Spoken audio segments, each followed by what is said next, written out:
was alive, General. Somehow, miraculously, I was alive. Some twist of fate, some hand of destiny, but I was alive. Strange as this new world was, I knew Toll must have come this way, and it was my task to find him. And it happened like this.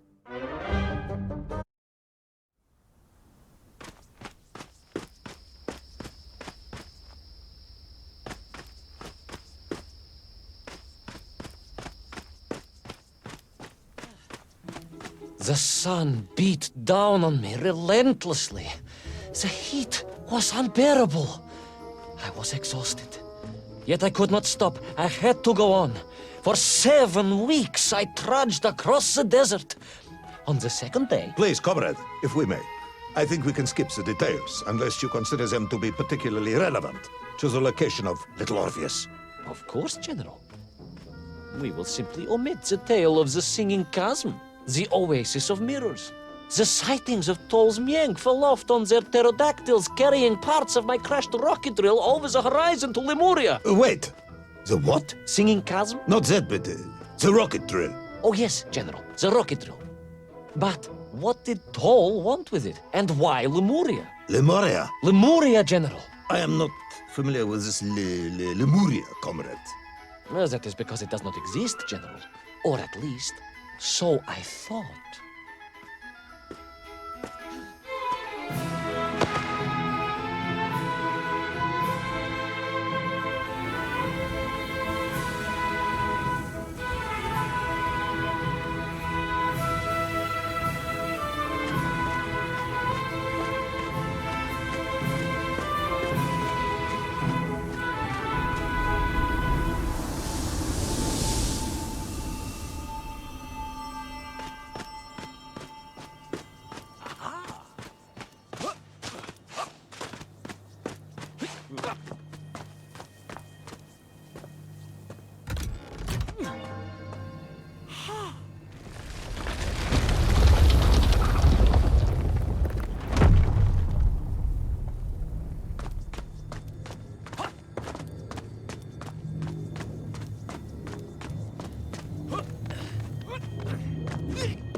Strange crystals seemed to exert an extraordinary hold over the stone blocks and arches.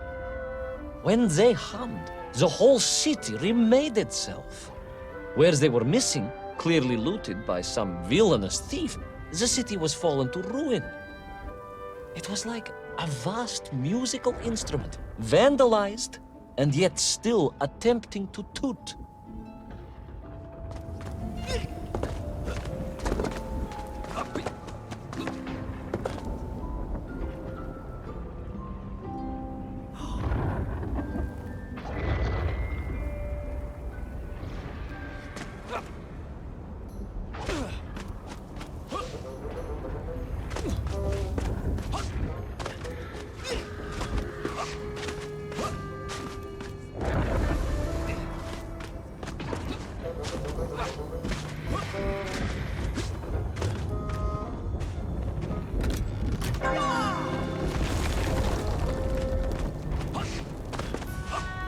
How poetic. I'm sure our engineers would be fascinated and baffled in equal measure.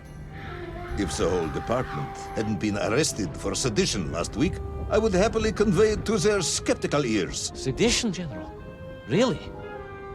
That is unfortunate news indeed. I am joking, comrade.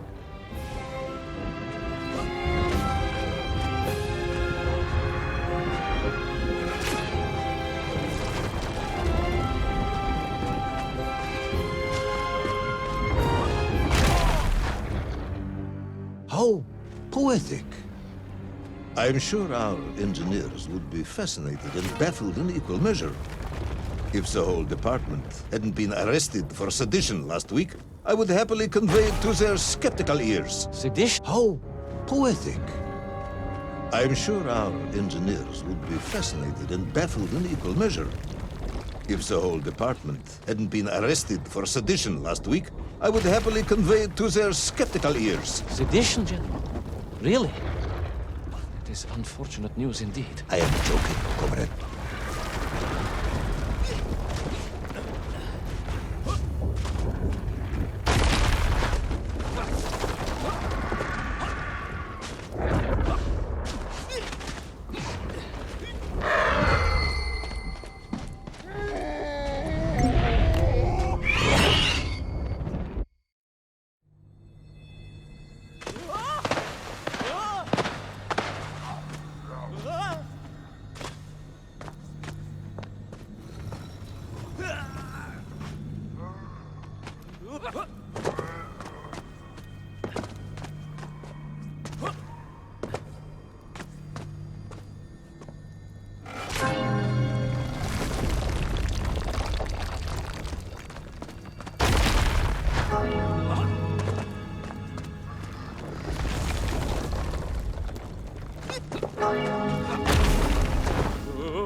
Oh yes, the Mank for here, all right.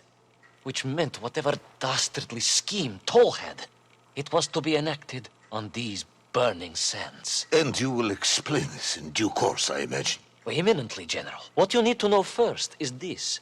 I have told you already how parts of the devices the enslaved Mienk were forced to wear came from the surface. Radio parts and so on, yes, from what you have told me.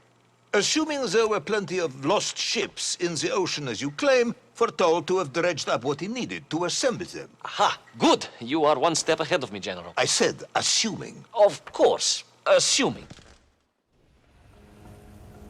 Now, as I gazed in awe at the buildings rising and falling around me, I realized that the other major component of those mind-controlling helmets was crystal.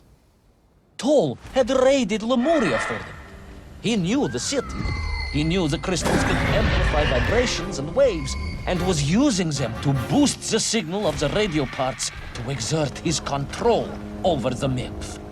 Which meant...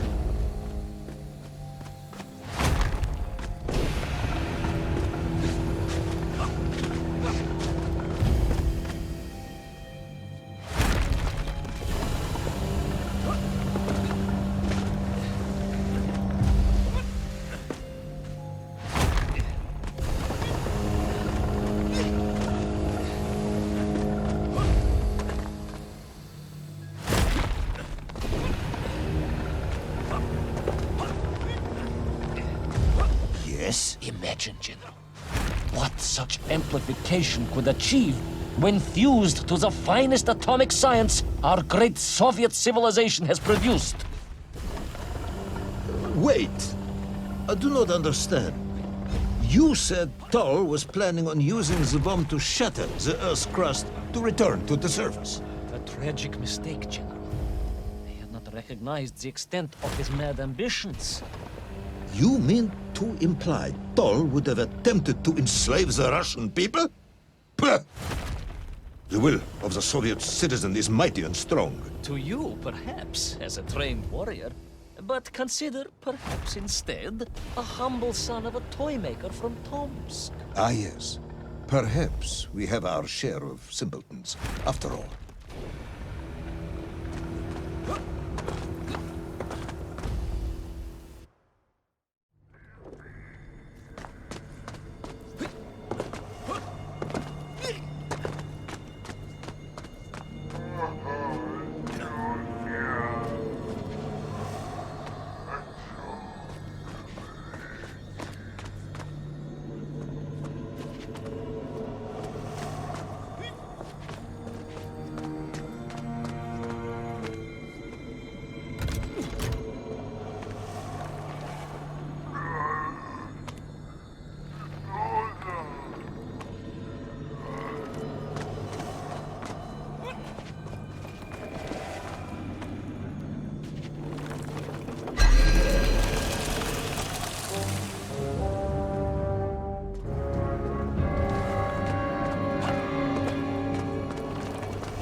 The vast pictograms told of a history of wonders.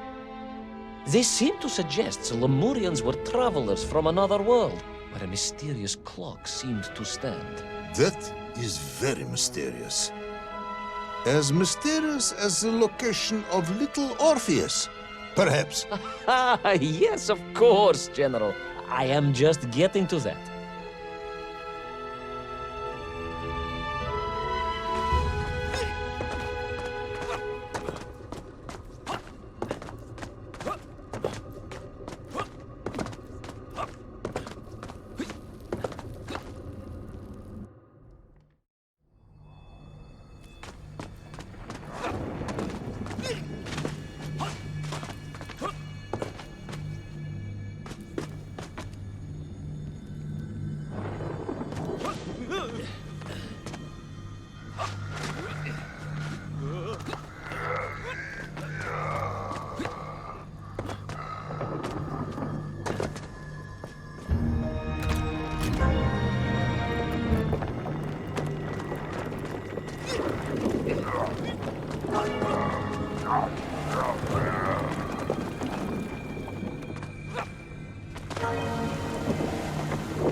As I bravely explored that ancient city, a question was gnawing at my mind.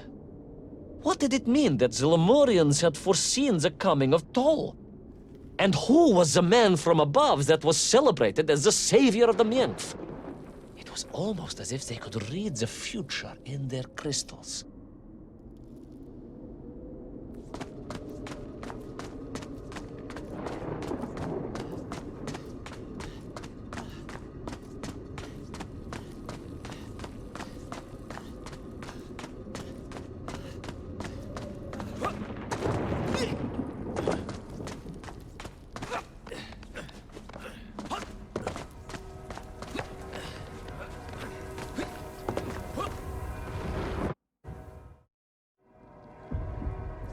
Bells of Lemuria tolled and tolled, a roaring symphony, a crescendo of peals that set the city dancing, each note causing the crystals to shimmer and cascade with light.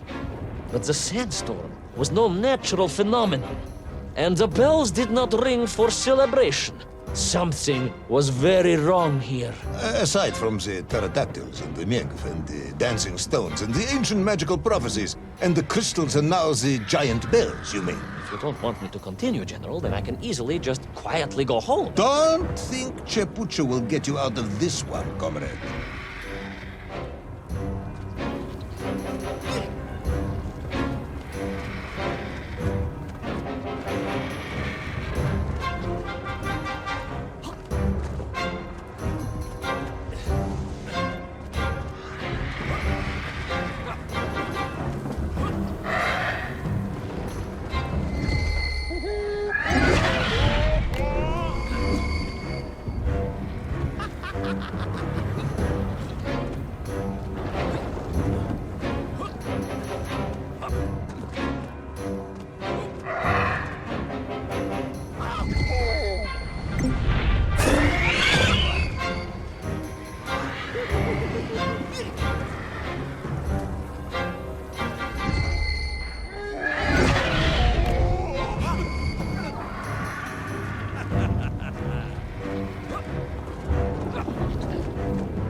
Raced through those magical structures, a righteous fire in my heart. I was like Dobrynya Nikitch, prepared to strike at the dragon who threatened my homeland. Your heroism is only surpassed by your modesty. On the contrary, General, I chose Dobrynya carefully. Like him, I am a simple peasant. It was fate that chose me to descend to the Earth's core. It was General Komanin who chose you to descend to the Earth's core. But don't let that get in the way of your story. Oh, well then, award General Polkovnik Kamanin the highest medal in the world. He already has several of those. I cannot take credit for his wisdom in sending me.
What was once a rocket drill ship, built to burrow into the Earth, was now a mighty vessel, repurposed to blast off into the skies.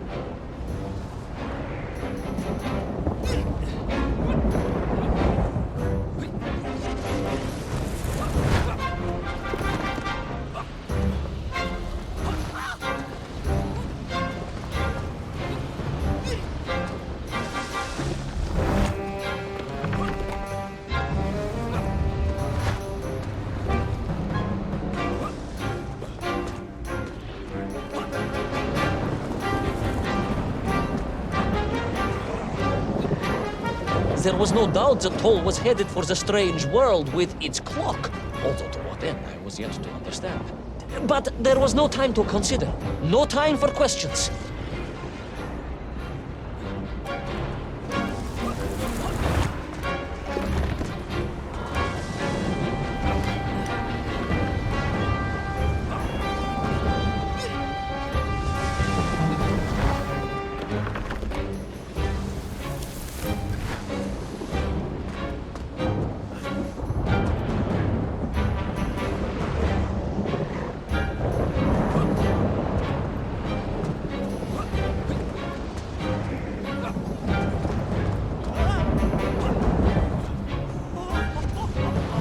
was on the rocket.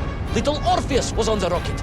And wherever they were headed, I must head there too, to thwart his plans, recover my drill, and save the world!